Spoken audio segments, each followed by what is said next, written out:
బంగాళాఖాతంలో ఏర్పడిన అల్పపీడన ప్రభావంతో నెల్లూరు జిల్లాలోని పలు ప్రాంతాల్లో వర్షాలు పడుతున్నాయి. 1-2 చోట్ల భారీ వర్షాలు పడే అవకాశం ఉందని వాతావరణ శాఖ హెచ్చరికలు జారీ చేసింది. దీంతో అధికారులు అలర్ట్ అయ్యారు.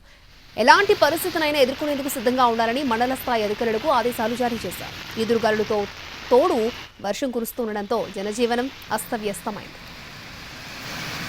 నెల్లూరు జిల్లాలో తుఫాను ప్రభావంపై మరిన్ని వివరాలను మా ప్రతినిధి అమర్నాథ్ అందిస్తారు.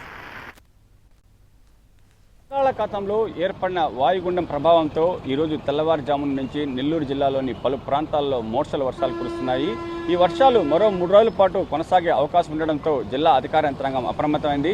ప్రధానంగా జిల్లాలోని 14 తీర ప్రాంత మండలాల పరిధిలోని ప్రజలు అప్రమత్తంగా ఉండాలని చెప్పి కూడా అధికారులు సూచిస్తున్నారు. అంతేకాకుండా మత్స్యకారులు ఎవరూ కూడా సముద్రంలోకి వేటకు వెళ్ళవద్దని చెప్పి కూడా ఇప్పటికే స్పష్టమైన ఆదేశాలు జారీ చేశారు. మండలాల్లోని అధికారులు కూడా ఇప్పటికే వాళ్ళు ముందస్తు జాగ్రత్తలు తీసుకోవాలని చెప్పి కూడా కలెక్టర్ ఆనంద్ ఆదేశాలు జారీ చేశారు. ఈ ఉదయం నుంచి కురుస్తున్న వర్షాలకు లోతట్టు ప్రాంతాల్లో కూడా నీరు చేరుతోంది. దానివల్ల జనజీవనానికి కూడా అంతరాయం కలుగుతోంది.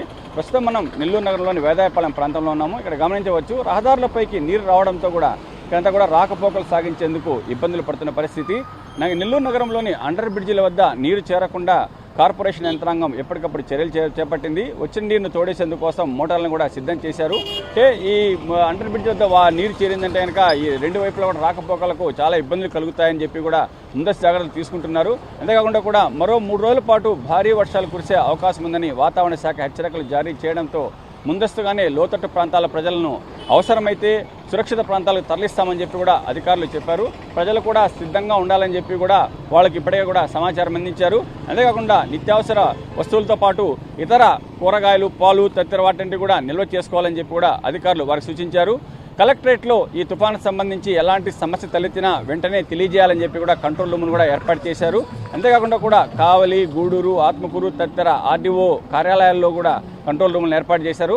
మొత్తం మీద జిల్లా వ్యాప్తంగా కూడా వర్షాలు కురుస్తుండడంతో ప్రజలంతా కూడా ఇబ్బందులు పడుతున్న పరిస్థితి. అయితే ఈ వర్షాలు మెట్ట ప్రాంతంలోని పంటలకు కొంత ప్రయోజనం చేకూరుతుందని చెప్పి కూడా రైతులు భావిస్తున్న పరిస్థితి. నెల్లూరు జిల్లాలో ఇప్పటికే మొదటి పంట కూడా సాగు చేయలేదు. కొద్ది రోజుల క్రితమే సోమశిల జలాశయం నుంచి నీటి విడుదల చేశారు. దానివల్ల వర్షాలు కురిసిన పంటలకు ఎలాంటి నష్టం ఉండదని చెప్పి కూడా అధికారులు చెబుతున్నారు. మొత్తం మీద మరో 3 రోజుల పాటు కూడా జిల్లాలో ప్రజలంతా కూడా అప్రమత్తంగా ఉండాలని చెప్పి కూడా అధికారులు హెచ్చరిస్తున్న పరిస్థితి. వీడియో జర్నలిస్ట్ ప్రదీప్తో అమర్, ఎన్టీవీ, నెల్లూరు.